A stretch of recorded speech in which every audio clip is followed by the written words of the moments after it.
Hi, football players പലപ്പോഴും വരുന്ന ഒരു മിസ്റ്റേക്ക്. അതായത് സപ്പോസ് നമ്മൾ ഇന്നൊരു മാച്ച് കളിച്ചു. പലപ്പോഴും നമ്മൾ ചെയ്യുന്ന മിസ്റ്റേക്ക് എന്ന് വെച്ചാൽ നമ്മൾ തൊട്ടടുത്ത ദിവസം റെസ്റ്റ് എടുക്കും. പ്ലേയേഴ്സ് എടുത്ത് പറഞ്ഞു കൊടുക്കുന്നതാണ്, നിങ്ങൾ ഇന്ന് കളിച്ചതല്ലേ, നാളെ റെസ്റ്റ് എടുത്തോളാം.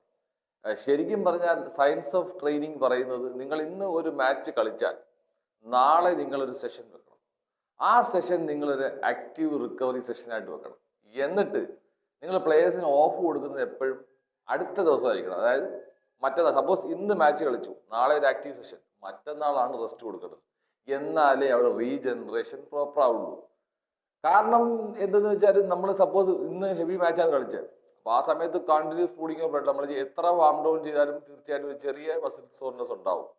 അപ്പം ഈ റിക്കവറി ഒന്നുകൂടെ ഫാസ്റ്റ് ആക്കാൻ നമ്മുടെ ഈ ആക്റ്റീവ് സെഷൻ സഹായിക്കും എന്നുള്ളതാണ്. ഒരു ആക്റ്റീവ് സെഷൻ ഇട്ടതിന് ശേഷം അടുത്ത ദിവസം റെസ്റ്റ് കൊടുത്തിട്ട് പിന്നെ അതിൻ്റെ അടുത്ത ദിവസം ട്രെയിനിങ് വെച്ചാൽ കുറേ കൂടെ എഫക്റ്റീവ് ആവും. ഇത് പല ടീമുകളും ഫോളോ ചെയ്യാറില്ലെന്നുള്ളതാണ്. സയൻസ് ഓഫ് ട്രെയിനിങ് പറയുന്നത്, നിങ്ങൾ ഇന്നൊരു മാച്ച് കളിച്ചാൽ നെക്സ്റ്റ് ഡേ ആക്റ്റീവ് സെഷൻ, അതിൻ്റെ അടുത്ത ദിവസം റെസ്റ്റ്. ഇങ്ങനെ ചെയ്താൽ നിങ്ങൾ കളി എക്സലൻ്റ് ആയി മാറും. ഒന്ന് ട്രൈ ചെയ്ത് നോക്കും. ഫുട്ബോൾ ഇനിയും വ്യത്യസ്തമായ വീഡിയോ കാണാം. ബൈ.